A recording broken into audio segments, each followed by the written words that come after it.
고린도후서 5장 1절에서 10절까지 보도록 하겠습니다. 고린도후서 5장 1절에서 10절까지 우리 교독하시고 10절 다 같이 읽겠습니다. 고린도후서? 네, 고린도후서 5장 1절에서 10절. 만일 땅에 있는 우리의 장막집이 무너지면 하나님께서 지으신 집 곧 손으로 지은 것이 아니요 하늘에 있는 영원한 집이 우리에게 있는 줄 아느니라.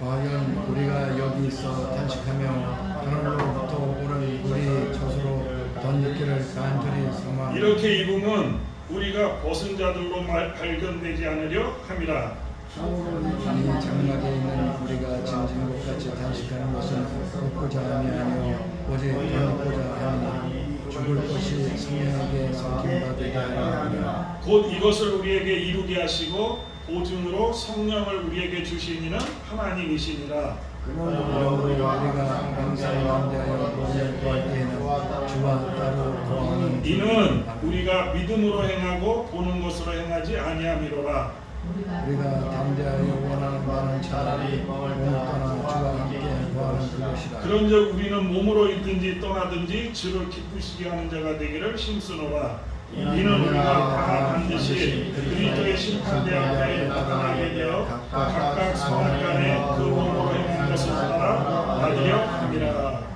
기도합니다. 주님 감사합니다.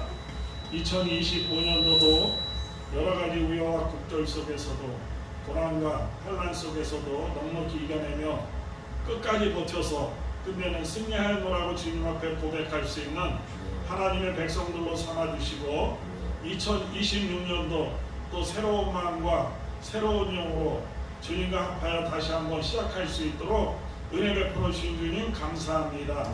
이 2026년도 우리 사랑하는 동역자들 참된 가정의 시온의 대로가 열려지게 하여 주시고 사역의 시온의 대로가 활짝 열려지게 하여 주시고 부흥의 시온의 대로가 활짝 열려질 수 있도록 축복하여 주옵소서. 오늘 부족한 점 주의 말씀을 들고 섰습니다.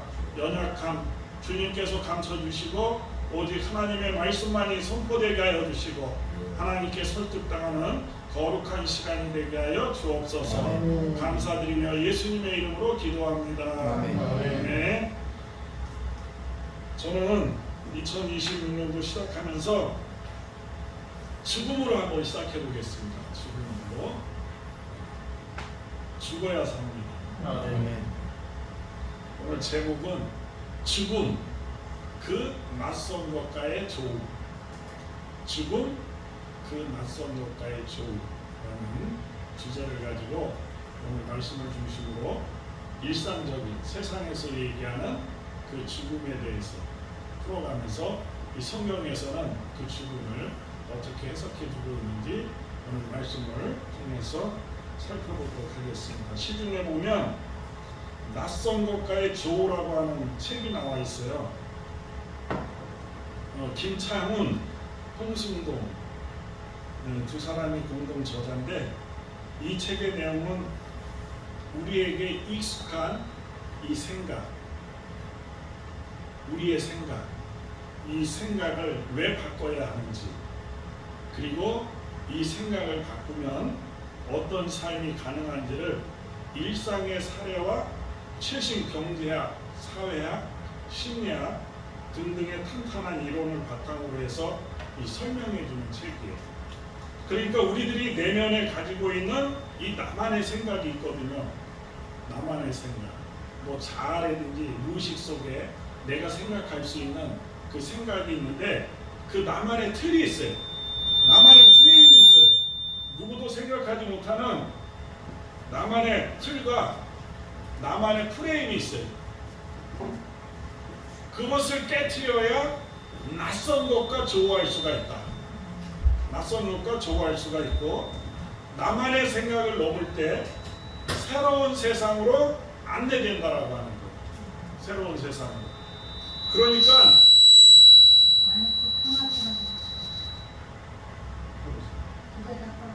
할렐루야, 할렐루야, 할렐루야.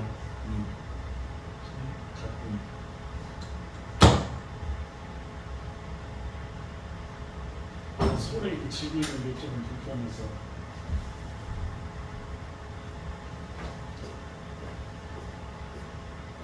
그러니까 내가 갖고 있는 그 틀, 프레임을 깨트리고 내가 생각하고 있는 나만의 그 틀을 넘어설 때 새로운 세상으로 안내된다라고 하는 거예요. 그러니까 낯선 세상의 문을 열어주는 프레임 전환은 낯선 세상으로서의 삶을 열어주는 프레임은 우리의 운명을 바꾼다라는 거예요.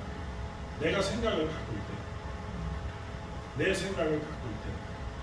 그런데 우리가 사실 이 익숙한 것과 결별하기는 쉬운 것이 아니에요. 그죠? 그것이 때로는 고집일 수가 있고, 때로는 내 자아일 수가 있고, 때로는 내 습관과 내 생활 속에 나한테 묻어있는, 일평생 묻어있는 내 생각을 깨트리기란 쉬운 것이 아니에요. 너무너무 어려워. 그것을 결별하기가 너무너무 어려운 거예요. 그래서 심리학에서는 사람들이 자신이 가진 이 프레임을 벗어나지 못하는 현상을 인지 부조화라는 개념으로 설명합니다. 그래서 예수님도 제자들에게 이런 말씀을 하셨어요. 마태복음 10장 34절에 내가 세상에 화평을 주러 온 줄로 생각하지 말라. 화평이 아니요 뭐를 주러 왔다? 뭐를 주러 왔다? 검. 왜? 왜 검을 주러 왔을까요? 내 생각을 깨트리기 위해서. 깨트리기 위해서. 그래서 세상에도 이런 얘기가 있어요. 책은 도끼다. 책은 도끼다. 책은 내가 가지고 있던 이전의 모든 생각들을 깨트려주고 다시 한번 내가 바라볼 수 있는 그 시각과 내가 바라볼 수 있는 세상을 열어주는 거예요. 그래서 책은 도끼다라고 하는 거였어요. 그러니까 예수님도 내가 너에게 화평을 주러 온 것이 아니다. 검을 주러 왔다. 너희들의 생각을 깨트려야 내가 원하고 내가 말하는 나의 세상으로 들어올 수가 있다. 그래서 예수님께서 이 땅에 오시면서 처음 하신 말씀은 뭐예요? 회개하라! 천국이 누구예요? 예수님! 하나님의 나라! 네 생각을 깨트리고 회개할 때 그 안에 천국이 들어갈 수가 있고 하나님의 나라가 임할 수가 있다. 그 인류! 당신 안에 들어간 그 천국, 그것을 받아들일 수가 있다라고 하는 거예요. 그래서 오늘도 이 말씀을 통해서 내가 가지고 있던 이 프레임, 고정관념, 나만의 틀, 생각, 그런 것들을 깨뜨렸으면 좋겠어요. 그래야 이 땅에서도 내가 하나님의 나라를 누릴 수가 있어요.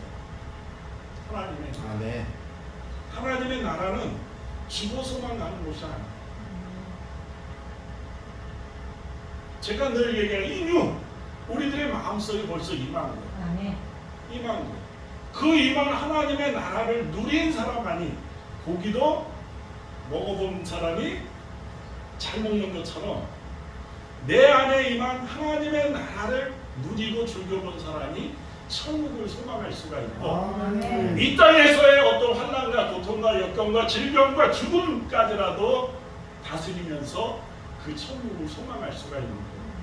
그러면 어떤 환경과 조건 속에서도 흔들리지 않아요.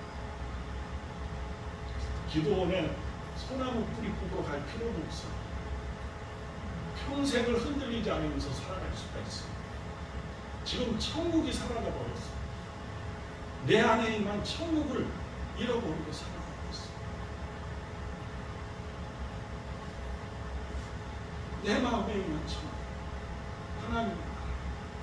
오늘 이 고린도후서 5장 말씀은 죽음에 관한 가장 명확한 성경적인 서술이에요. 성경적인 서술. 그러니까 죽음에 대한 관점을 성경에서 찾아서 일반적인 언어로 설명을 하면 이 죽음에 대한 문제를 믿든 안 믿든 얼마든지 해결할 수가 있어요. 더 나아가서 죽음에 대한 의문이 사라져버려요.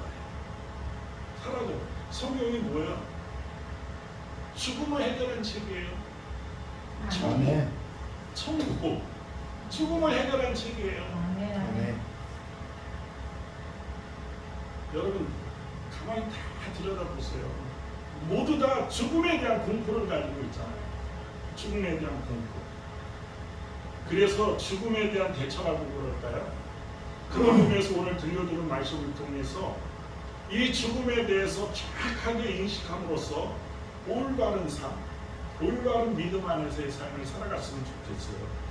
이 고린도전서 15장 40절에서 49절에 보면 장차 있게 될 부활의 몸에 대해서 설명을 하고 있거든요. 특별히 44절에 보면 육의 몸으로 신고 신령한 몸으로 다시 살아나나니 육의 몸이 있은즉 또 영의 몸도 있느니라 그래요. 이 사실 이 사도 바울도 셋째 하늘에 올라갔다 온 사람이에요. 셋째 하늘에. 그러니까는 하늘이 첫째 하늘, 둘째 하늘, 셋째 하늘이 있잖아요. 그래서 고린도서 12장 2절에 보면 내가 그리스도 안에 있는 한 사람을 아노니 본인이라고 얘기할 수가 없으니까 내가 그리스도 안에 있는 한 사람을 아노니, 이게 사도 바울을 얘기하는 거거든요. 한 사람을 아노니 그는 14년 전에 셋째 하늘에 이끌려간 자라. 그러면서 하는 말이 셋째 하늘은 하나님께서 계신 곳이다. 거기서 말로 표현할 수 없는 그러한 기이한 말, 그러니까 사람이 가히 이르지 못하는 말을 들었다고 얘기를 해요. 바로 거기와 연결해서 이 5장을 설명하고 있는 거거든요, 사도 바울이. 그러니까 오늘 얘기는 뭐냐 그러면 시중에 나와 있는데 이 스테벤 물이라고 하는 사람이 있어요.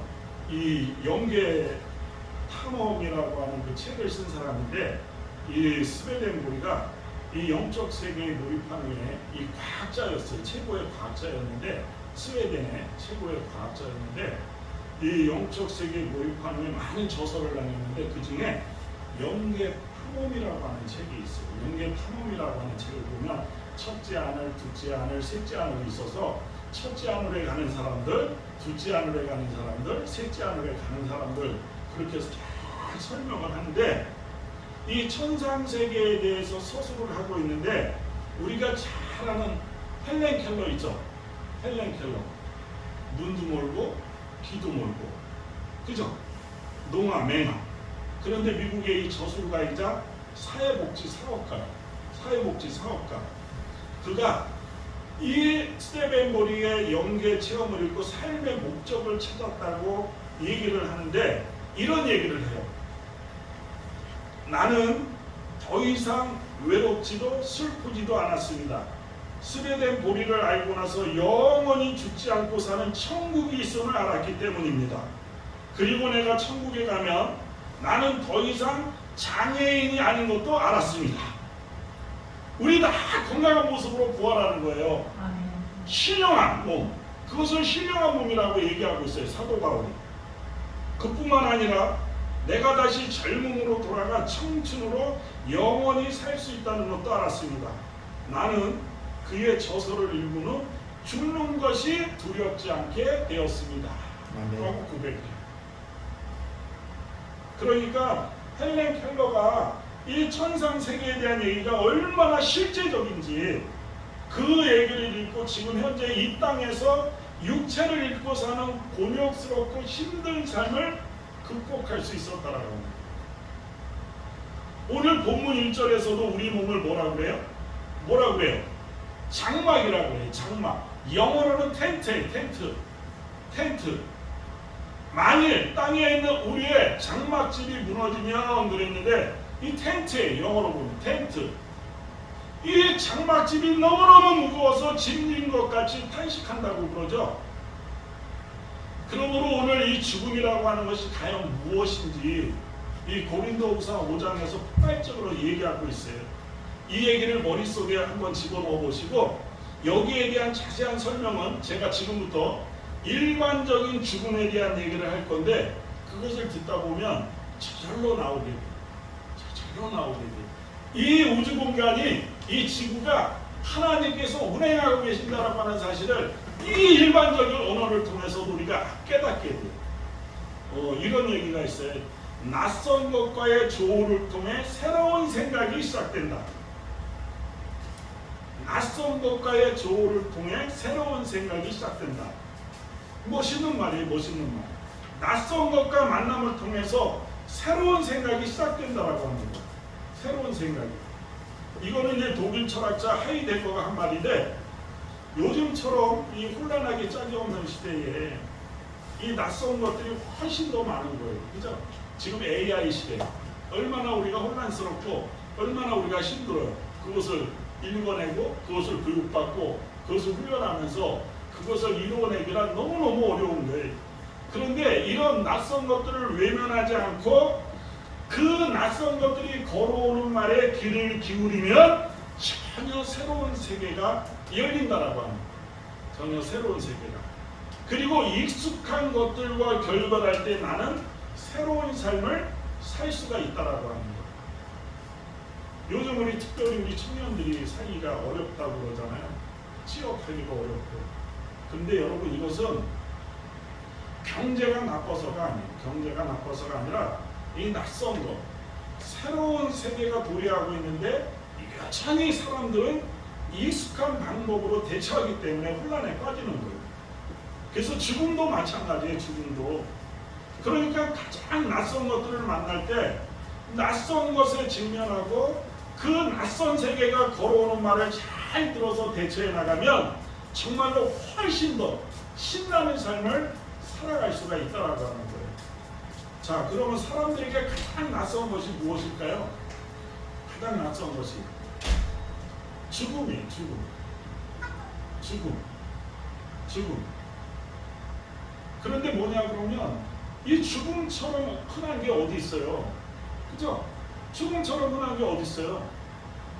그렇지만 이 가장 흔한 죽음이 가장 우리에게는 낯선 거지. 가장 낯선 거지. 왜냐 그러면 거기에는 이유가 있어요. 첫째, 죽음은 인간이 경험하는 모든 격과의 결별이에요. 결별. 내가 눈으로 볼 수 있는, 몸으로 체험하던 그 모든 것과의 결별이에요. 결별. 사랑하던 것, 애착하던 것, 좋아하던 것과의 결별이에요. 둘째는 죽음 이후에 벌어지는 일을 알 수가 없어요. 죽음 이후에 어떤 일이 생기는지 전혀 몰라요. 왜냐 그러면 죽었다가 다시 돌아와서 그 얘기를 해주면 좋겠는데, 그죠?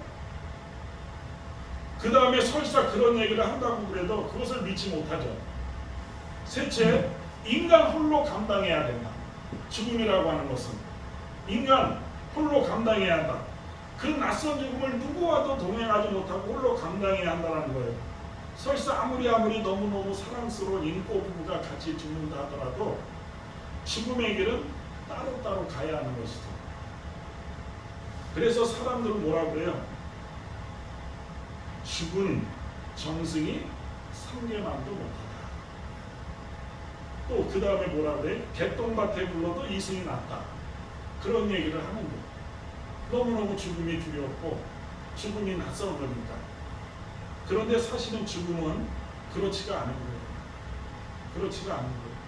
모든 사람들이 두려워하고 입에 올리기를 주저하는 이 죽음, 그죠? 근데 죽어가는 사람한테 기분이 어떠세요? 물어보면 안 되잖아요. 죽어가는 사람한테 기분이 어때서요? 물어보면 안 되잖아요. 그런데 이 죽음을 학문적으로 처음 연구한 사람이 누구냐 그러면 엘리자베스 키블러 로스라고 하는 사람이에요. 엘리자베스 키블러 로스라고 하는 여자인데 이 스위스 출신의 미국 정신과 의사이면서 이 임종에 대한 연구를 하는 호스피스 운동의 선구자라고 할 수가 있어요. 그분이 쓴 책을 인생 수업이라고 하는 제목으로 한국의 유시아라고 하는 사람이 번역을 했어요. 인생 수업. 이 인생 수업은 뭐냐면 죽음 직전에 사람들을 만나서 인터뷰를 내용을 기초로 해서 인생에서 배워야 할 것들을 기록한 책이에요.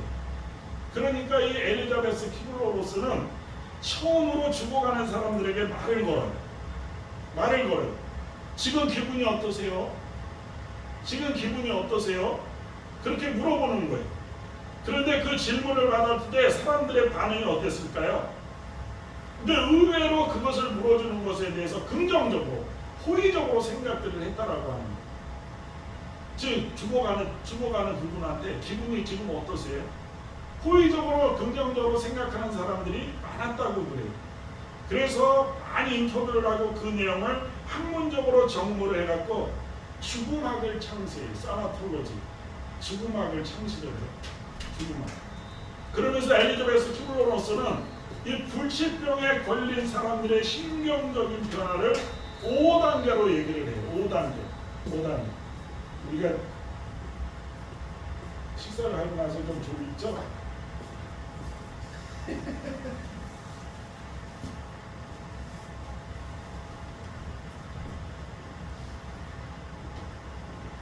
죽음에 대해서 얘기하고 있는데 그 졸음이 와. 이게 오후 시간이라 이 불치병에 걸린 사람들, 예수 믿는다라고 하는 사람들이 불치병에 걸리면 어떻게 할까요? 어떻게 할까요? 이 신경적인 변화를 5단계로 얘기를 하는데 1단계는 부정이에요. 부정. 내가 그런 병에 걸릴 리가 없어. 내가 그런 병에 걸릴 리가 없어. 그러면서 2단계는 분노예요. 분노. 강석이는 멀쩡한데 훨씬 착한 주만이가 왜 이 병에 걸려야 돼? 이렇게 되는 거죠. 분노.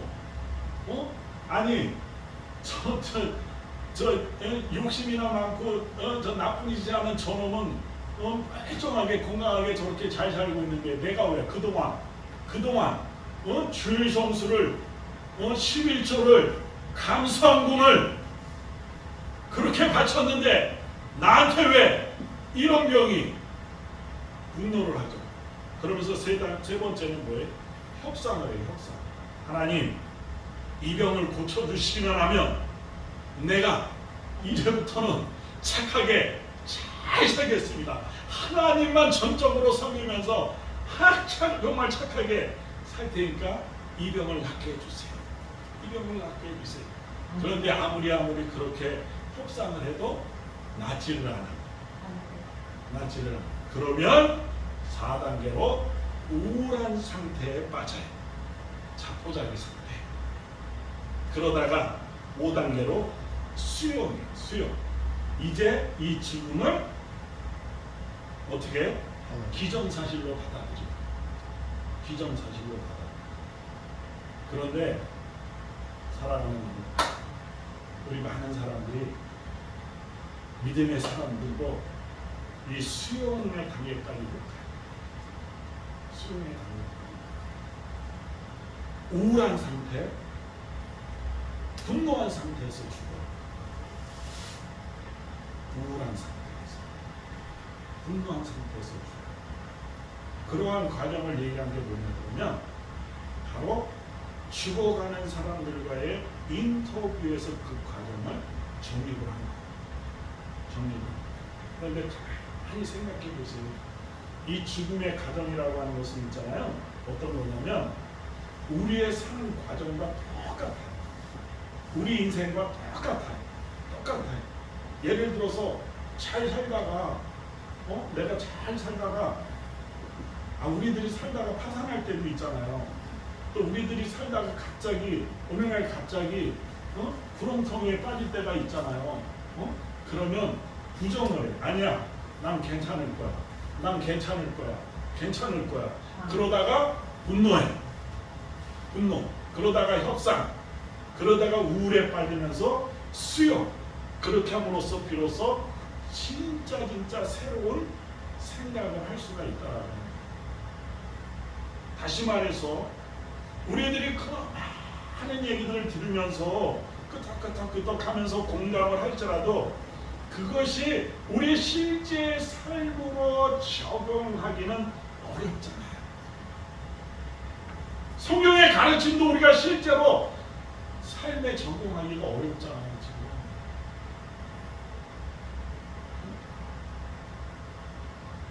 어렵잖아요, 사실. 원수까지라도 사랑하라고 그러는데, 사랑해야지. 사랑해야지.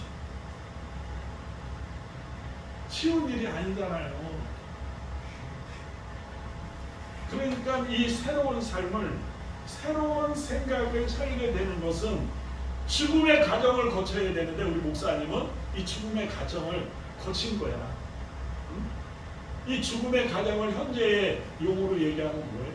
고난이에요. 우리가 당하는 고난.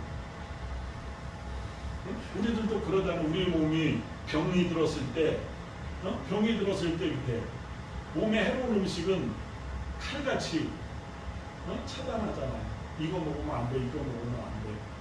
이럴 때는 뭐를 먹어야 돼? 위첨수를 먹어야 돼. 뭔가 자꾸 해로운 음식은 자꾸 이렇게 차단을 시키고, 뭔가 이로운 음식을 먹으려고 그러잖아요. 건강식 실제로 먹게 되잖아요. 그러니까 모든 것들이 그의 삶으로, 생각으로 작용하기 위해서는, 적용되기 위해서는 죽음의 과정을 거쳐야 되는 거예요. 죽음의 과정을. 그래서 주님께서 뭐라 그래요? 사도 바울을 통해서 네가 그리스도와 함께 십자가에, 내가 그리스도와 함께 십자가에 못 박혀 죽었나니 그런즉 이제는 내가 사는 것이 아니요 내 안에 누가 산다고요? 누가 살아요? 그리스도께서 사는 것이라. 그게 신앙의 출발이에요. 내가 사는 것이 아니라 나는 죽고 그리스도가 내 안에서 사는 것이라. 그 죽음의 과정을 거쳐야 된다고 하는 거예요. 그래서 성경에서는 그 죽음을 뭐라 그래? 고난이라고 그러는 거예요. 고난. 그래서 고난이 내게 유익이라. 유익이라. 주만아, 너 지금 고난 당하고 있냐? 헤어나지 못할 그 아픔과 환난 가운데 있냐? 그게 너에게 유익한 거야. 지금은 지금 내 자리가, 너는 지금 유익한 거야. 그러면서 또 뭐라 그래? 장타 나타날 영광과 좋게 비교할 수 없도다. 그러니까 뭐예요? 우리 믿음의 사람들은 이런 하나님의 약속, 이 약속이 있으니까 어떤 고난 속에서도 우리는 어떻게 해요? 말씀으로 자유할 수가 있는 거잖아요. 왜 찌질하게 죽겠다고 울부짖으면서 원망하고 불평하고 그렇게 그런 성도들로 만들고 있느냐 그거예요. 하나님께서 이런 강력한 말씀을 주셨는데, 살아있는 생명의 말씀을 주셨는데, 그걸 갖고 있는 목사들이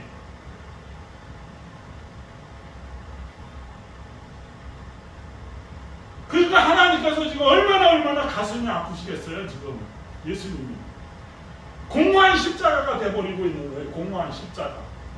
내가 죽은 게 너희들의 그 당당한 담대함을 갖게 하기 위해서, 세상에서 너희는 염려하지 말라, 근심하지 말라. 아멘.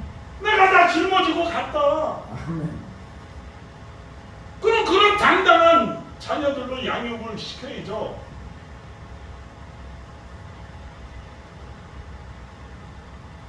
왜 이 땅에서 믿지 못하는 사람들보다 더 못한 환경과 조건 속에서 맨날 쓰러지고 펑펑 쓰러지고, 그냥 기도원에도 올라가서 울고짖고 떼쟁이로 만들어버리고, 하나님께서는 약속으로 벌써 우리들에게 다 주셨는데,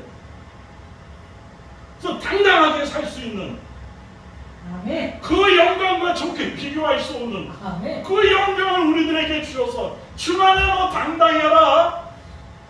오늘도 말씀하고 계시는데, 아멘.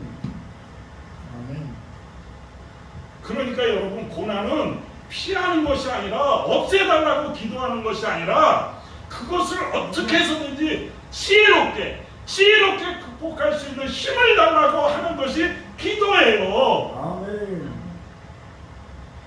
그래서 뱀처럼 지혜롭고 비둘기처럼 순결하라 말씀하시잖아요.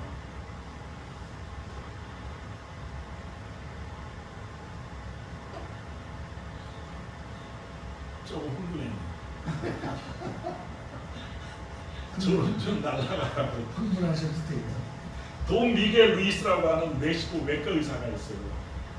그는 현대인들의 잃어버린 내면의 평화와 현대인들의 잃어버린 내면의 평화와 영혼의 행복을 일깨우는 글을 쓰는 작가였어요. 그의 책 The Four Agreements라고 하는 책이 있는데 The Four Agreements, 그 책은 뉴욕 타임즈가 선정을 하고 총 30개국에 번역을 해서 출간된 책이에요. 여러분들 인터넷에 치면은 나와요. The Four Agreements. 그가 잘 나가던 의사예요. 그 의사로서의 삶을 버리고 작가가 된 데는 바로 죽음의 경험 때문이에요. 죽음의 경험. 저도 있잖아요.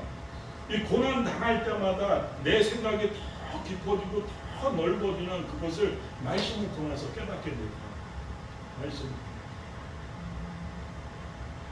이 죽음의 경험 때문인데 그는 수천 년을 이은 멕시코 톨텍 인디언의 제사장의 가문 출신인데 이 톨텍이라고 하는 뜻은 지혜로운 사람이라고 하는 뜻이거든요. 지혜로운 사람. 이 톨텍의 제사장이었던 할아버지로부터 이 톨텍의 가르침을 듣고 자란 그는 굉장히 총명하고 아주 보기 드문 어린이였어요. 그래서 주위 사람들은 그가 할아버지처럼 훌륭한 톨텍이 될 것이다. 훌륭한 톨텍이 될 것이다. 기대하고 그랬는데 우리도 조금만 신앙생활, 조금만 종교생활 열심히 하면 뭐라 그래? 주의 종이 될 것이다. 뭐 신학교 가라 그러잖아요. 그거보다 멍청한 말이 없어요. 할아버지처럼 훌륭한 톨텍이 될 것이다 기대하고 그랬는데 그러나 그는 그 기대를 저버리고 의사의 길을 갔어요. 의사의 길. 그리고 부와 명성을 얻었어요. 그렇잖아요. 그렇게 존경함을 받을 만한 인격을 가졌으니까 의사로서도 명성을 얻고 돈도 얻었을 것 아니에요. 그러다가 어느 날 엄청난 자동차 사고를 당해요. 그 사고로 그는 죽어요. 사고가 난 직후 그는 자신이 운전대를 잡은 채 피를 흘리면서 죽어가는 자신을 보아요. 여러분 옛날에 사랑과 영혼을 보셨나? 이런 그 영화가 하나 있었거든요. 전 그것을 봤는데 거기 보면 그런 유체 이탈에 대한 그 모습이 있어요. 그 순간 육체 밖에서 죽은 자신의 육체를 보는 거예요. 죽은 이 육체 밖에서 죽은 자신의 육체를 보는 거예요. 유체 이탈이라고 하는 것을 경험하는 거예요. 이 사도 바울도 그런 말을 했죠. 삼층천에 올라갔을 때 내가 육체 안에 있는지 육체 밖에 있는지 몰랐다. 고린도후서 12장 2절. 그가 몸 안에 있었는지 몸 밖에 있었는지 나는 모르거냐 하나님은 아시느니라. 그러면서 이 루이스는 순간 스스로에게 질문을 던져요. 죽은 저 사람은 누구이고 그 사람을 보고 있는 현재 나는 누구인가? 그는 자신과 분리된 채 또 다른 자신을 보았고 전혀 또 다른 생소한 세계를 보게 되는 거예요. 그런데 그 세계는 온통 빛으로 가득했어요. 그는 그때를 다음과 같이 회상해요. 나는 빛 속에 있었고 그것은 완전한 깨달음, 순수한 인식의 순간이었습니다. 그 빛에 모든 사물의 정도가 담겨 있음을 알았습니다. 그때 나는 절대자와 함께 있었습니다. 그렇게밖에는 설명할 길이 없었습니다. 드디어 그가 영혼의 눈을 뜬 거예요. 근데 하여간 어떤 연유가 되었는지는 모르겠지만 그가 다시 기적적으로 살아났어요. 그리고서는 지금까지 살아온 방식과 수고한 모든 것들을 완전히 버렸어요. 지금까지 옳다고 믿었던 것들이 대부분 다 거짓이었고 허구였고 잘못된 것임을 깨달았어요. 그리고서는 그 빛의 세계에 대해서 증언하면서 나는 살겠다. 그 빛에 대해서 증언하면서 나는 살겠다. 그 빛이 누구예요? 예수 그리스도. 예수님, 난 그 빛에 대해서 증언하면서 살겠다. 빛. 그렇게 결단을 하는 거예요. 지금까지 내가 갖고 있었던 생각은 다 꽝이었다. 그러면서 한 번도 그 빛을 본 적이 없는 사람들에게 그 빛을 어떻게 전할 수 있을까? 하여간 고심 그때 글을 쓰는 작가가 된 거예요. 그리고서는 그 포 어그리먼트 이 네 가지 약속이라고 하는 책을 발견을 해요. 이 어그리먼트가 언약, 계약, 약속 뭐 그런 뜻을 가지고 있거든요. 그래서 이제 많은 사람들의 공감을 얻고 새로운 세계로 인도를 하는데 성경이 여러분 그런 책이에요. 성경이 옛날에는 뭐라 그랬어요? 올드 테스트먼트, 구약을 올드 테스트먼트, 신약을 뉴 테스트먼트. 테스트먼트가 뭐예요? 유언이었어요. 유언이었는데 아니 어떻게 주님께서 부활하셔서 지금 살아계시는데 이 말씀이 어떻게 유언이 될 수가 있느냐? 이것은 하나님과 우리와의 약속이다, 계약이다. 그러면서 뉴 커버넌트, 그 다음에 올드 커버넌트, 하나님의 약속이고 계약이다라고 하는 그 용어로 다시 우리가 부르기 시작한 거예요. 이 성경이 바로 우리에게 하나님께서 약속하신 거예요. 계약하신 거예요. 계약. 그러면 애프터라이프, 죽음 이후의 삶이거든요. 애프터라이프, 죽음 이후의 삶. 죽음 이후는 과연 존재하는 것일까? 죽음 이후는 과연 존재할까요? 아멘. 아멘. 아멘. 이 사후생이라 애프터라이프. 이 엘리자베스 키브로로스가 아까 죽음학, 사나톨로지, 이 죽음학을 연구한 사람이라고 했잖아요. 이 엘리자베스 키브로로스는 새 쌍둥이 중에 하나로 태어나요. 새 쌍둥이 중에 하나. 그러니까 어떻게 새 쌍둥이가, 저도 손자들이 쌍둥이인데 둘이 태어나다 보니까는 몸무게가 나눠지잖아요. 응? 그래서 인큐베이터에 들어가는데 이 새 쌍둥이로 태어났으니까 얼마나 몸이 나약하겠어요. 너무너무 약한 거예요. 그런데 이제 커가면서 몸이 자꾸 약하니까 자꾸 까무라치는 거예요. 자꾸 정신을 잃는 거예요. 그러면서 이 미겔 루이스처럼 자신의 육체 밖에서 자신의 경험을 한 거예요. 유체 이탈을 경험을 한 거예요. 어린 시절이었으니까는 명확하게 몰랐는데 나중에 의사가 되어가지고 생각해보니까 아, 그게 임사체험이었구나. 임사체험이었구나라고 하는 것을 알게 돼요. 그래서는 죽음에 대해서 연구해야 되겠다. 최초로 결심하게 돼요. 그래서 그녀는 전 세계적으로 죽었다가 다시 살아난 사람들을 약 2만 명의 사례를 연구를 해요. 몇 명? 몇 명? 몇 명이요? 몇 명이요? 2만 명. 대답 좀 해주세요. 예, 그래야 저도 신나죠. 2만 명 사례를 연구해. 그러니까 뭐냐 그러면 어디서 죽었다가 살아났다라고 하는 사람만 있으면 무조건 비행기 타고 날아가는 거예요. 무조건 비행기 타고 날아가서 만나서 인터뷰를 한 거예요. 이들은 다양한 인종, 종교, 연령, 이 학업, 그 다음에 다양한 계층의 사람들을 만난 거예요.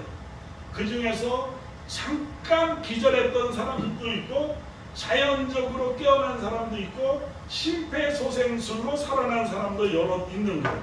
그런데 주목할 점은 그들이 인종, 종교, 상황은 다르지만 아주 매우 유사한 경험들을 했다라고 하는 거예요. 유사한 경험들. 그것을 정리해서 사후생이라고 하는 책을 발견했어요. 애프터라이프. 죽음 이후의 삶. 이 제프리 롱이라고 하는 의사가 있어요. 방사선 종양학과의 전문인데 1998년 그는 임사체험, 이 죽음을 체험한 사람들의 증언을 듣기 위해서 웹사이트 하나를 개설했거든요. 그리고서는 한참 잊어먹고 있다가 그냥 호기심에 이 올린 거라서 잊어먹고 있다가 어느 날 우연히 들어갔다가 깜짝 놀란 거예요. 수많은 사람들의 체험담들이 기록되어 있었어요. 그 웹사이트에 올라온 거예요. 야, 그래서 이렇게 죽음에 대해서 사람들이 관심이 많구나. 그래서는 이쯤에서 제가 항상 외치는 아침에 가끔 기도하면서 하는 그 하나님한테 기도하는 게 있어요. 영원히 살 것처럼 꿈을 꾸게 하시고 오늘 죽을 것처럼 살게 하소서. 영원히 살 것처럼 꿈을 꾸게 하시고 오늘 죽을 것처럼 살게 하소서.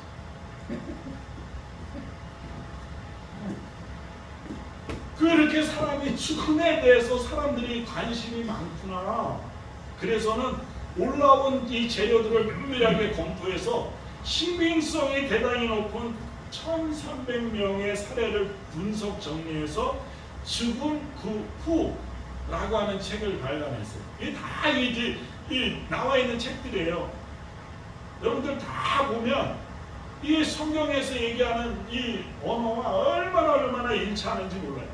죽음 구호라고 하는 책을 발견했어요. 이 책은 시중에도 나와 있는데 인종, 문화, 종교를 망라해서 사례들을 분석한 거예요. 그러니까 지금 자꾸 이런 얘기를 하는 이유는 기독교와 상관없이도 이 땅에 있는 사람들이 그 죽음에 대해서 관심이 많고 죽음 이후에 모든 사람들이 빛을 봤다라고 하는 거예요.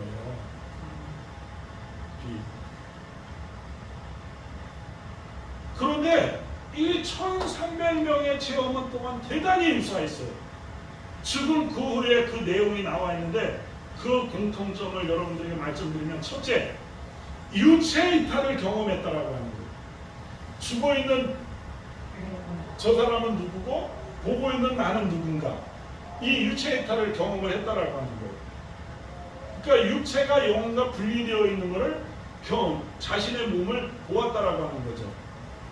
그 다음에 그 기간이 뭐 차이는 뭐 짧을 수도 있고 길 수도 있지만 다시 그 몸으로 들어갔다라고 하는 거예요. 두 번째는 터널로 들어가거나 터널을 통과했다라고 하는 증언이 있어요. 그런데 이것은 죽음에서 가장 무서운 경험이라고 그래요. 죽음에서 가장 무서웠다. 가장 무서웠던 경험이었다. 그게 유일하게 무서운 경험이었어요. 세 번째, 신비로운 빛을 경험했다라고 하는 거예요. 신비로운 빛을. 터널을 통과한 후에 눈부신 빛과 만났다라고 하는 거예요. 그런데 그 빛은 자신을 너무너무 반기는 것처럼 느껴졌고, 그러면서 본능적으로 내가 지금 신 앞에 있구나 라고 하는 것을 깨달았대요. 네 번째, 주마등처럼 과거의 삶을 회고하게 되었대요. 다섯 번째, 세상에서는 단 한 번도 경험해보지 못했던 비현실적인 영역을 접해요. 그러면서 여섯 번째, 특별한 지식을 순간적으로 깨달아요. 그러니까 아까 돈 미겔 루이스가 순식간에 진리의 본질을 깨달았다라고 하는 그런 얘기를 했잖아요. 그런 경험을 했다라고 하는 거예요. 그런 경험을. 성령께서 이 땅에 오셔서 하는 일이 뭐예요? 우리가 생각지도 못하고 알지도 못하고 깨닫지도 못했던 것들을 순간순간, 내가 어떤 순간순간에 깨닫게 하고 알게 하고 조명해 준다고 그러잖아요. 아멘. 이 땅에서도. 그러니까 궁금한 게 없어져 버리는 거예요. 궁금한 게. 그러면서 일곱 번째, 모든 감각이 굉장히 예민해졌는데 그 느낌은 두려운 것이 아니라 굉장히 따뜻하고 긍정적인 것이라고 그래요. 우리들도 이제 이렇게 일하다 보면 신경이 곤두설 때가 있잖아요. 그죠? 곤두설 때가 있잖아요. 날카로워질 때가 있잖아요. 그러면은 막 이런 이 털이 막 삐죽삐죽 섰다고 그렇게 표현도 하고 막 그러잖아요. 그때는 뭐예요? 대부분 안 좋았을 텐데 이 죽음 이후에 체험할 때는 모든 감각이 예민해졌는데 이때는 그게 아니라 매우 긍정적이고 따뜻한 체험이었다고 해요. 매우 긍정적이고 따뜻한 체험. 그러면서 여덟 번째, 되돌아가라고 하는 느낌을 받았을 때 그냥 그곳에 그냥 남아있고 싶었다라는 거예요. 돌아가고 싶지 않았다라고 하는 거예요. 그러면서 마지막으로 제프리 롱은 그 책에서 의학을 전공한 과학자임을 강조하면서 결코 종교나 신비주의자와는 무관하다라고 하면서 거듭 밝히고 있어. 혹시 믿지 않는 사람들 보고 오해할까봐. 그러니까 제프리 롱뿐만 아니라 죽음학의 창시자 이 엘리자베스 키블로로스나 다른 많은 죽음을 연구한 학자들도 동일한 말들을 해요. 그래서 죽음, 그 후에 수록된 증언들 몇 가지를 제가 인용해서 읽겠는데, 어떤 사람이 죽어서 긴 터널을 지나 밝은 빛 가운데 섰을 때의 상황을 이렇게 묘사하고 있어요. 저도 아마 죽으면 이렇게 될 것 같아요. 나의 생각과 행동, 말, 미워하는 것, 도운 것, 돕지 못한 것, 도왔어야 했던 것들 모든 것들이 한꺼번에 보였습니다. 내가 사람들에게 얼마나 비열하고 잔인했는지 너무나 부끄러워서 고개를 들 수가 없었습니다. 내가 행한 것과 행하지 않은 것이 어떻게 실제로 다른 사람들의 삶에 물결을 만들어내는지 명확하게 보았습니다. 그러니까 이런 거예요. 우리가 보통 이렇게 살면서 못마땅하게 여기는 사람들이 때로는 있잖아요. 어떤 사람들이 상대로 해서 저 사람은 왜 그럴까? 쟤는 정말 나빠. 그러면서 뒷담화하거나 못마땅하게 여기는 그런 일들이 있잖아요. 그런데 그런 내가 부정적인 생각을 가지고 있으면 그것이 물결을 만들어내어서 그 물결이 흘러가는 거예요. 흘러가는 거예요. 그러니까 정말로 우리가 조심해야 되겠죠. 조심해야 되겠죠. 그러면서 뭐라고 그러냐면 비로소 내 작은 모든 결정과 선택이 세상에 큰 영향력을 미친다는 것을 알았습니다. 하나님을 실망시켰다는 느낌이 너무너무 생생했습니다. 그런데 내가 자신에 대해서 끔찍하게 느끼고 있는 동안에도 하나님께서 나를 동정하고 따뜻하게 받아들여 준다는 것을 느꼈습니다. 대단하죠? 이런 느낌을 가졌다라고 합니다. 그 많은 사람. 그 많은 사람. 그러니까 죽음이라고 하는 것은 뭐냐 그러면 전부 다 뭐예요? 좋은 것들이에요. 나쁜 거라고는 찾아볼 수가 없어요. 전부 다 좋은 것들이에요. 이 죽음이라고 하는 것들이. 다만 터널로 빨려 들어갈 때 롤러코스터 타는 것처럼 조금 뭐 위험한 생각이 들고 무서운 생각이 들었다는 거 그 하나 빼고는 전부 다 좋은 생각들이에요. 좋은 것들이.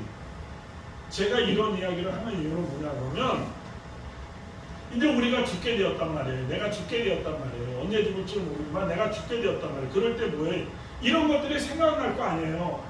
생각날 거 아니에요. 다음 가정. 그죠?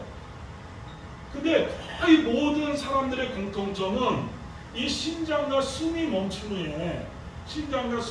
후에 유체를 이탈해서 자신을 내려다보고 갑자기 어둡고 긴 터널을 통과하면서 빨려 들어가게 되고 그리고 나서 그 터널을 빠져나왔더니 밝은 빛 앞에 서게 됐고 그러면서 내 과거를 보았고 그것에 대해서 한없이 부끄러웠고 그러나 그 빛은 자신을 연민과 동정과 사랑으로 따뜻하게 용납해 주었다라고 합니다. 그리고서는 다시 주마나 아직 조금 더 있다 와. 그래서 돌아가라고 얘기했을 때 하나님 절대 돌아가고 싶지 않습니다. 라고 그들이 모든 사람들이 그렇게 증언하고 있었다라고 합니다. 증언하고 있었다. 오늘 읽은 이 고린도 후서 5장의 내용도 테마, 주제가 뭐예요? 장막집을 벗는다. 장막집을 벗는다. 그러면서 뭐라고 해요? 이제 내가 죽는다라고 하는 거예요. 내가 죽는다라고 하는 거예요. 그러면서 뭐예요? 새로운 것을 입는다라고 하는 거예요. 새로운 것을 입는다. 그러니까 죽음에 대해서 요만큼도 부정적인 것이 하나도 없어요. 그죠? 부정적인 것이 하나도 없어요. 성경에서 얘기하는 죽음에 대해서 부정적인 것이 하나도 없다라고 하는 그것을 잊지 마셔야 돼요. 그런데 더 중요한 것은 죽음을 체험하고 다시 살아난 사람들의 변화.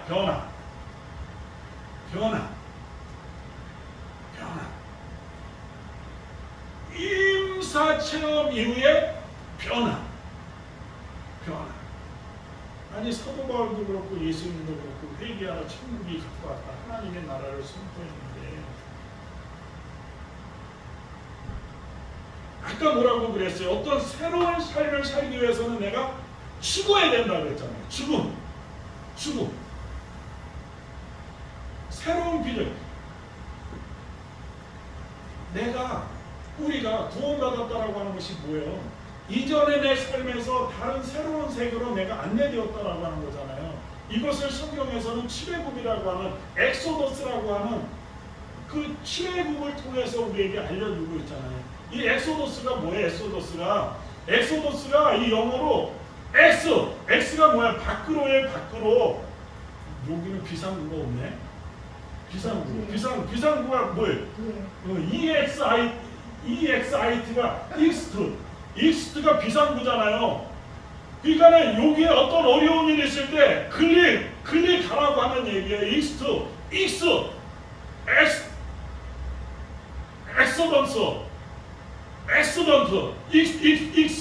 이 익스와 호더스, 길, 새로운 길. 그러니까는 이 엑소더스라고 출애굽이라고 하는 게 뭐냐면 새로운 길로 우리를 인도했다라고 하는 거거든요. 우리 하나님의 백성들을 내가 너희를 새로운 길로 인도하겠다. 그래서 새로운 길로 불러들인 거예요. 새로운 길로. 그게 엑소더스예요. 엑소더스. 그러니까 우리는 이 성경을 통해서 죽음에 대해서 이만큼도 부정적인 것이 하나도 없다라고 하는 거. 그리고 죽음을 체험하고 다시 살아난 사람들의 그 변화에 초점이 있다라고 하는 거예요. 변화. 그리스도 안에 있으면 새로운 피조물이다. 이전 것은 지나갔으니 보라. 뭐라 그래? 새 것이 되었도다. 새 것이 되었도다. 이게 인사 체험 이후의 변화예요. 새로운 것이 되는 거. 근데 여러분들 보고 죽으라고 하는 얘기가 아니고 그것이 고난이에요. 고난. 그러니까는 어떤 성도가 고난을 당하실 때 그 고난을 없애달라고 365일 뭐 금식 철야하고 뭐 40일 금식 기도하는 것이 아니라 그 고난을 통해서 이가 더욱더 장성한 하나님의 자녀가 되게 하시고 성령께서 부어주셔서 그 지혜로 정말 이것을 잘 극복해서 다시 한번 하나님의 당당한 자녀로 성장해서 이 이후에 만나는 모든 고난들은 아무것도 아니구나, 나에게는 나싱이구나 라고 하면서 깨닫게 해서 당당한 자녀로 살아가게 하라. 그것을 성경에서 우리에게 예수님께서 가르쳐주고 계십니다. 그러니까 어떤 새로운 삶이 살기 위해서는 죽음, 고난이 꼭 필요한 거예요. 근데 왜 장차 나타날 영광과 좋게 비교할 수 있는 고난을 왜 목사들이 무슨 권리로 그 성도의 고난을 뺏으려고 해요? 왜 없애려고 그래? 그 성도에게 지금 얼마나 큰 하나님의 영광을 드러내려고 하고 있는데, 하나님의 일을 드러내려고 하고 있는데,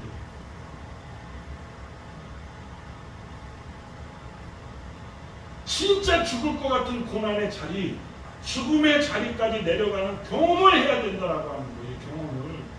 이것이 오늘 고린도후서 5장의 핵심이에요. 포인트. 죽음까지 내려가야 된다. 죽음까지. 그러니까 그들에게 죽음은 더 이상 두려운 것이 아니라 오히려 간절히 기다리게 되는 것이고, 다시 죽게 되었을 때 마치 고향의 집으로 돌아가느냐 기뻐했다라고 하는 거예요. 그리고 다시 살아난 다음에는 자신감이 늘었고, 아무리 가난해도, 아무리 어려워도, 야, 뭐 이까이 것쯤이야, 이렇게 생각을 했다라고 하는 거예요. 그래서 사도 바울이 뭐예요? 빌립보서에서 가난해도 비굴하지 말아라, 부유해도 고난하지 말아라, 내가 일체의 비결을 너에게 줬다, 그 능력을 너에게 줬다라고 사도 바울이 선포하고 있잖아요. 그러니까 아무리 가난하고 어려워도 이까이 것쯤이야 그러면서 우를 털고 일어날 수 있는 그 하나님의 자녀들, 그러면서 영성은 훨씬 더 강해졌으며 물질이나 집이나 권력에 대한 집착은 완전히 사라지고 타인에 대한 관심이 늘어나서 기꺼이 돕는 일에 앞장을 섰대요. 죽은 사람들의 인사 체험의 변화예요. 그 사람들은 즐겁게 살려고 노력하면서 남들을 행복하게 해주는 일을 더 열심히 하고 기꺼이 자신의 것을 나눠줬어요. 삶의 신성함에 대한 믿음과 신의 존재에 대한 신념, 삶의 의미와 목적에 대한 인상이 훨씬 깊어지고 거기에 대한 관심이 집중되어 있어요. 그리고 영적인 관심이 높아져서 종교에 헌신했지만 자신이 믿고 있던 기존 종교에 대해서는 굉장히 소홀해지는 경향을 보였대요. 그 이유는 종교의 가르침이 잘못이라고 하는 것을 알았기 때문에. 그러니까 잘못된 종교의 가르침을 분별할 수가 있게 되었다. 영적 분별. 영적 분별. 기독교도 마찬가지죠. 그 이후로 그 종교의 가르침이 잘못되었을 때 시국관도 바뀌었어요. 전에는 무슨 짓을 해서라도, 요즘 그러잖아요. 무슨 짓을 해서라도 건축 공부해야 된다. 돈을 많이 벌어야 한다라고 하는 것이었는데, 죽음을 체험한 다음에는 자신의 직업을 통해서 다른 사람들을 도우려고. 그것을 우리 그리스도인들은 소명, 콜링이라고 그러잖아요. 콜링. vocation, 사명이다. 그래서 자신의 직업에 더 이상 의미를 느끼지 못하는 사람들은 아무리 잘 나가던 사업이라도 직업이라도 포기하고 새 직업을 구했어요. 그러면서 그 직업으로 다른 사람들을 도왔어요. 죽음 이후에 체험한 사람들의 변화예요. 변화. 그들이 많이 사용하는 단어는 있죠. 사랑. 성경하고 똑같죠. 그들은 사랑을 실천하다가 다시 죽게 되었을 때 고향으로 돌아가는 것처럼 참 기쁨으로 죽음을 맞이했다고. 제프리 롱의 책에서도 어떤 사람이 다시 돌아가라고 그랬을 때 그 느낌은 며칠째 빨지 않은 팬티를 입는 기분, 그런 기분이었대요. 여러분, 이렇게 죽음을 경험했던 사람들의 변화가 뭐냐면 모든 종류에서 추구하는 참 인간성, 참으로 인간다운 삶을 사람들이 되었다라고 하는 거예요. 예수님께서 원하시는 참된 인간성.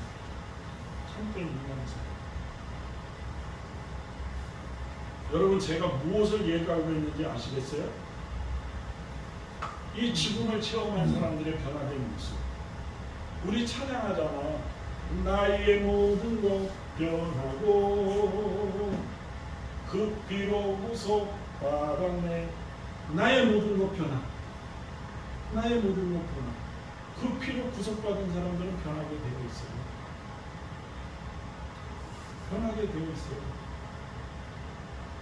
그 피로 구속받은 사람들. 근데 왜 변하지 않겠을까? 잘못된 가르침 속에서 오용이 되고 왜곡이 되고 기복신앙과 부귀영화 쪽으로만 치우쳐서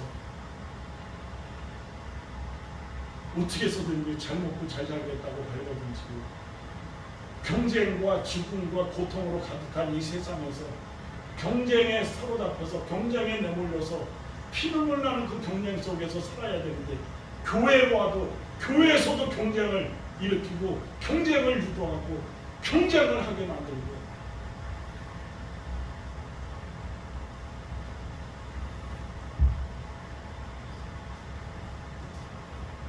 저도 지금까지 목사로서 수많은 사람들의 이 죽음을 경험했잖아요.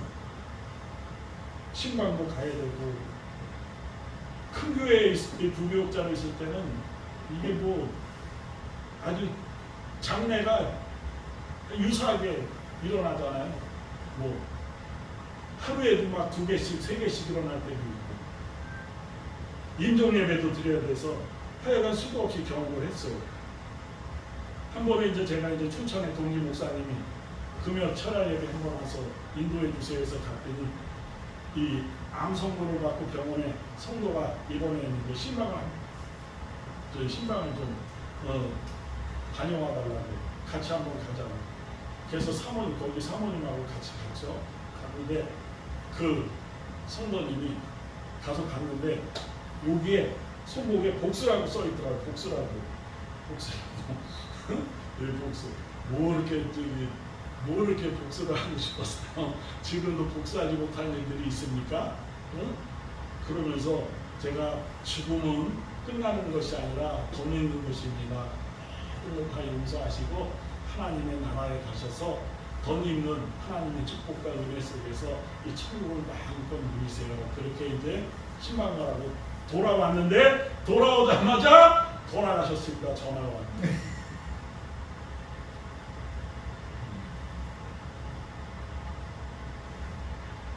그래서 죽음이라고 하는 것은 여러분, 저는 세상에서 가장 큰 하나님의 선물이라고 깨달았어요. 하나님의 가장 큰 선물이 죽음이구나. 죽음. 하나님의 가장 큰 선물이 죽음입니다. 오늘 고린도후서에서도 얘기하는 게 그거 아니에요. 죽음은 끝나는 것이 아니라 오히려 덧입고자 하는데, 그 덧입는다라고 하는 것이 뭐예요? 전혀 우리들이 모르는 것이다. 그것을 부활의 장에서 신령한 몸이다. 신령한 몸. 육체는 있는데 벽을 뚫고도 나가고 생선도 먹고 떡도 잡수시는 신령한 몸. 신령한 몸. 여러분 상상이 가세요? 아우 난 너무너무 좋아. 신령한 몸. 대부분의 종교에서 이 땅에서의 삶을 여행이라고 얘기해요. 여행. 하나님도 우리에게 여행을 너에게 보내주신 것이다 라고 그러는 거예요. 그래서 1절 여기 1절 다시 한번 읽어보겠습니다. 1절 시작. 나는 땅에 있는 우리에게 장막지는 이루어지는 것을 진실짓고 서로를 지은 것이 아니라 영원한 집이 우리에게 있느니라. 네, 영원한 집이 우리에게 있는 줄. 장막이 뭐예요? 아까 뭐라 그랬어요? 텐트라고 그랬죠? 텐트. 텐트는 언제 필요한 거예요? 여행할 때. 그죠? 여행할 때. 여행 중에 필요한 것이 텐트예요. 여행. 그러니까 육체는 뭐예요?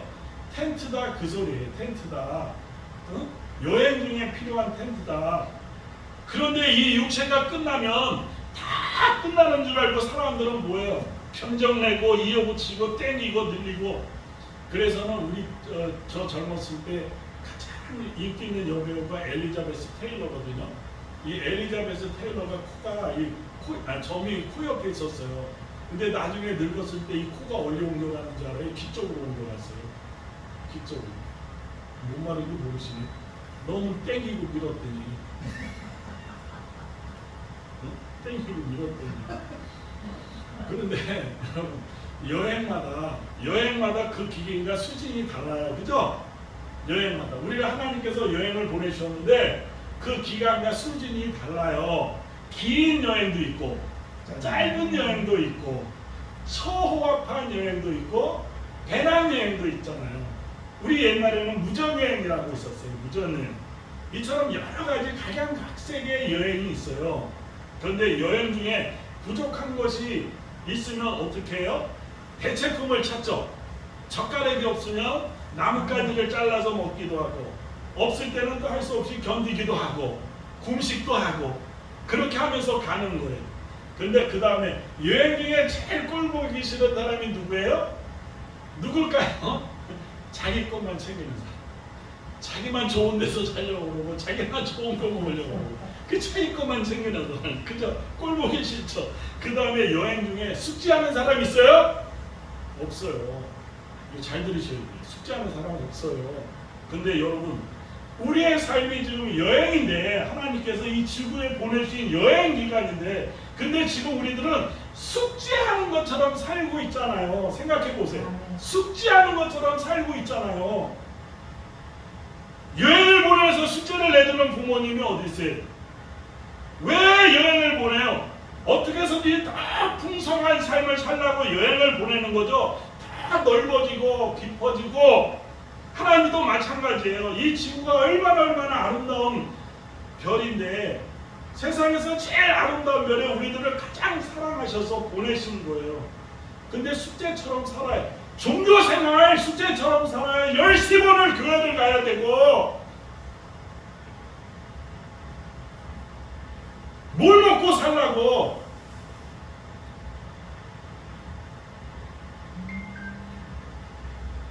저는요, 하나님께서 이 세상을 만드시고 6일 동안 열심히 일해라. 하루 내가 안식을 주겠다. 만약에 10번을 교회를 가야 된다라고 지금 외치고 있는 그것이 맞는다고 한다면, 우리가 하루만 일해도 일주일 일 안 하고 교회만 다니고 하루만 일해도 잘 먹고 잘 살게 이렇게 만들어놨을 거예요.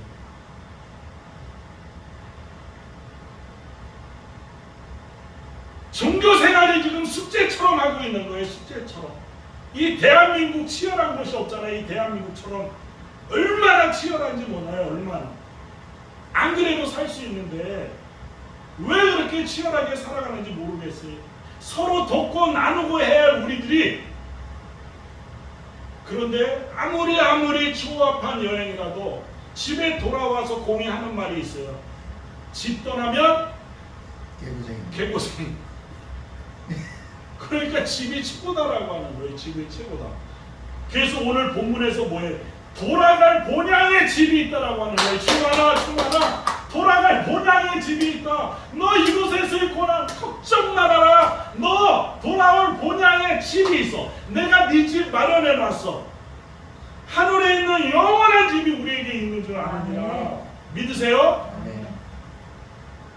사실 예수님도 고별설교의 요한복음 14장 1절에서 이렇게 말씀하잖아요. 너희는 마음에 근심하지 말라. 하나님을 믿으니 또 나를 믿으라. 그러면서 본향에 대해서 말씀하시잖아요. 내 아버지 집에 거할 곳이 많도다. 집 없다고 집 하나 투덜투덜 대지 말아라.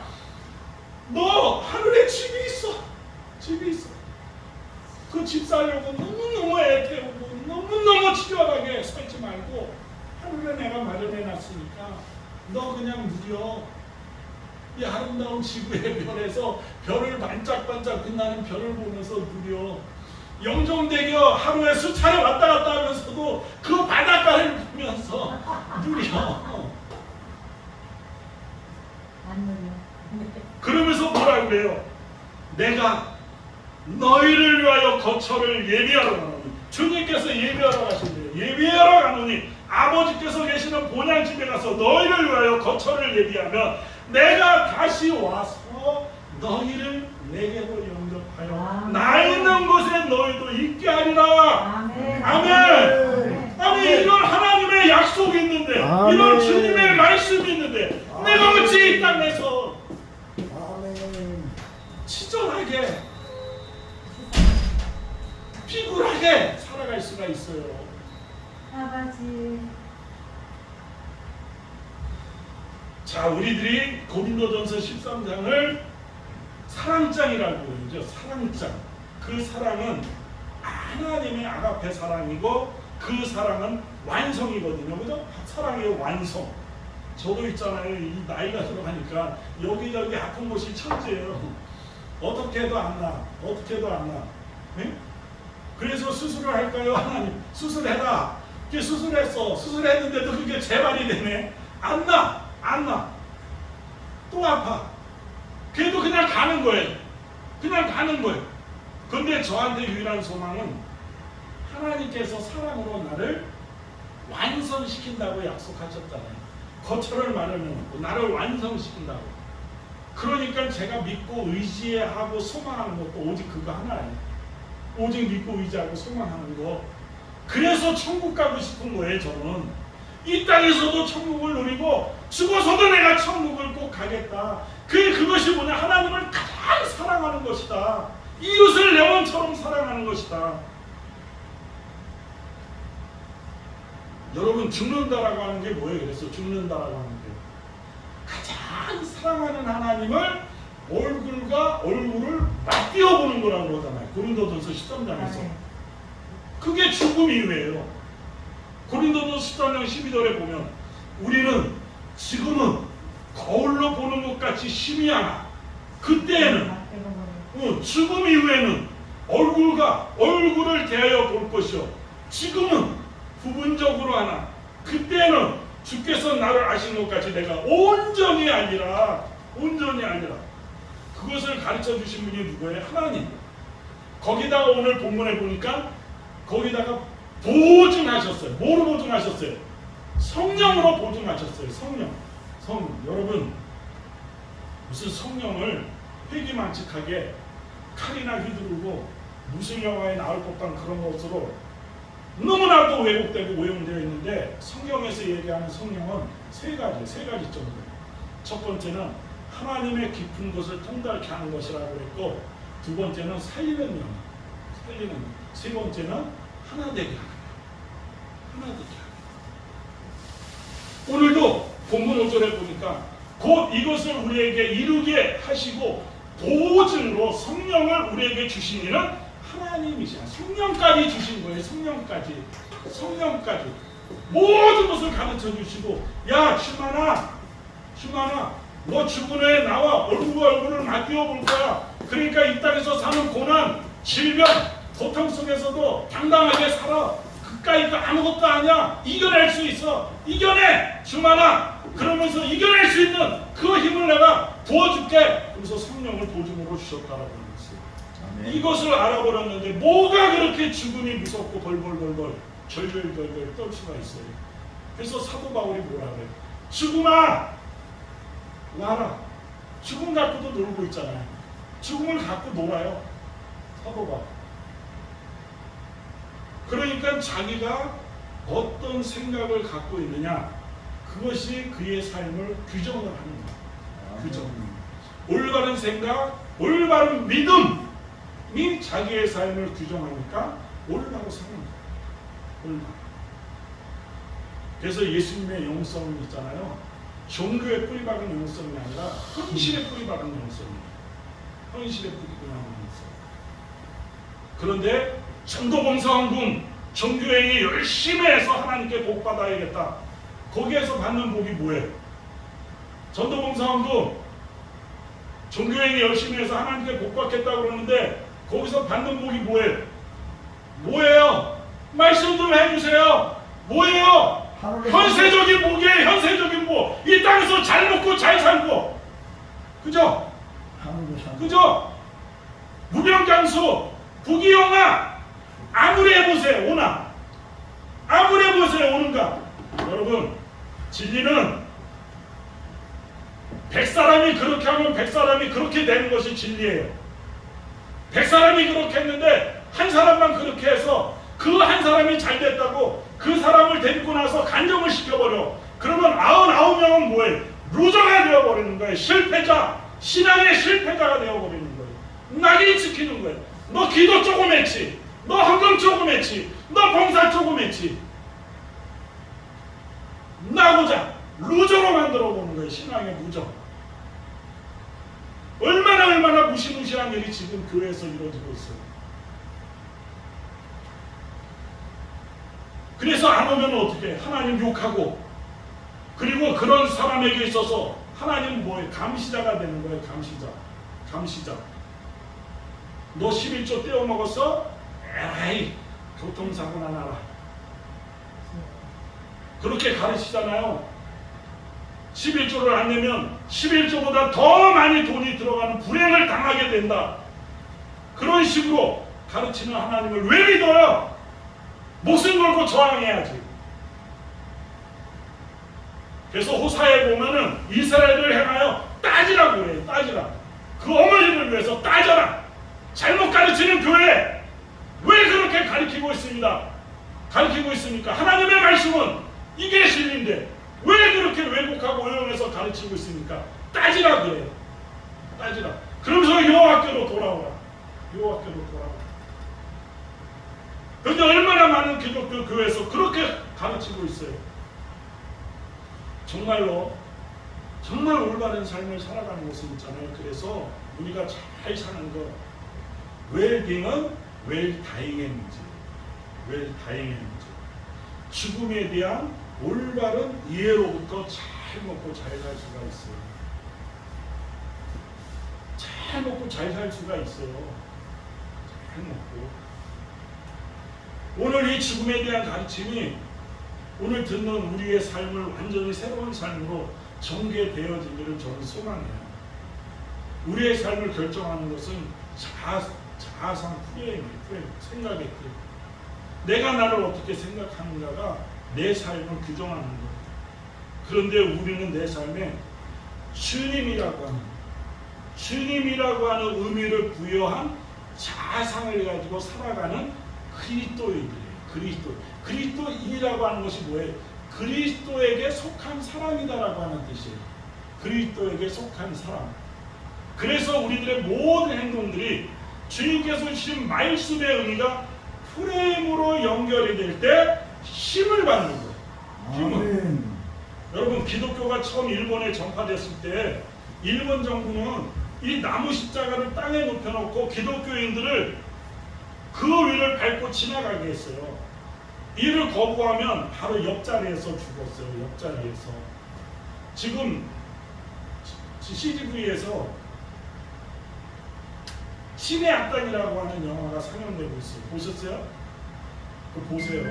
돈 아까워하지 말고 보세요. 믿음이라고 하는 것이 이런 것이다라고 우리에게 단정적으로 선포해주고 있어요. 믿음, 죽음을 전혀 두려워하지 않는 그들의 모습. 그 북한의 지하교회인들은 있잖아요. 우리들처럼 이거 주세요, 저거 주세요 기도 안 해요. 모든 이 상황과 환경을 이기게 해달라고 기도하는 거예요. 이기게 해달라고. 이 모든 상황과 환경을 이기게 해주시고 당당하게 살아가다가 당당하게 죽음을 맞이하게 해달라고 그렇게 기도하고 있어요. 그걸 꼭 보세요. 신의 악당. 무시무시한 탄압이었지만 많은 기독교인들이 거부하면서 죽어갔어요. 이들에겐 주님이라고 하는 가장 강력한 의미 프레임이 있었던 거예요. 죽음을 초월할 만큼 강한 프레임. 일제치하 수많은 독립투사들이 일본 경찰에 앞에 혹독한 고문을 받았잖아요. 그리고 독립운동에 협조한 사람들을 고발하라고 하는 일제 경찰의 고문에도 그들은 민족이라고 하는 프레임으로 믿음으로써 자신의 모든 행동을 펼치면서 죽었잖아요. 그러므로 무시무시한 고문조차도 민족이라고 하는 의미 프레임을 억압하지 못했다라고 하는 것 아니에요. 근데 우리는 누구예요? 우리는 누구예요? 21세기 무한경쟁과 승자독식의 세상, 불의와 부조리가 이 세상에 던져진 부조리와 불의가 가득한 난무하는 이 세상에 던져진 하나님의 자녀들이잖아요. 자녀들. 그 자녀들을 성경에서는 뭐라고 표현했어요? 뭐라고 표현했어요? 이리들 가운데 던져진 양. 이리들 가운데 던져진 양들이에요. 우리가 언제 잡혀먹을지 몰라요. 이리에 던져진 양들. 그런데 이리로 변해서 살아갈 거예요? 이리로 변해서 살아가실 거예요? 이리로 변하게 해달라고, 이리로 변화시키려고 얼마나 지금 조잡한 일들을 하고 있어요. 아니면 죽으나 사나 양으로 살아가실 건가요? 죽으나 사나 양으로 살아가야죠. 죽으나 사나 하나님의 어린 양으로 살아가야죠.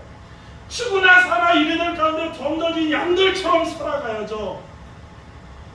언제나 저와 여러분들의 삶, 최상의 의미인 주님의 말씀을 프레임으로 성찰하면서 단 한 사람에게도 소금이 되고 빛이 되는 삶을 살아갈 수 있는 양들로 살아가야죠. 이리로 변하려고, 이리가 되려고 하는 것이 아니라 그게 죽음이라고 하는, 고난이라고 하는 삶을 통과한 후에 변화된 그리스도인들의 모습이라고 하는 것입니다.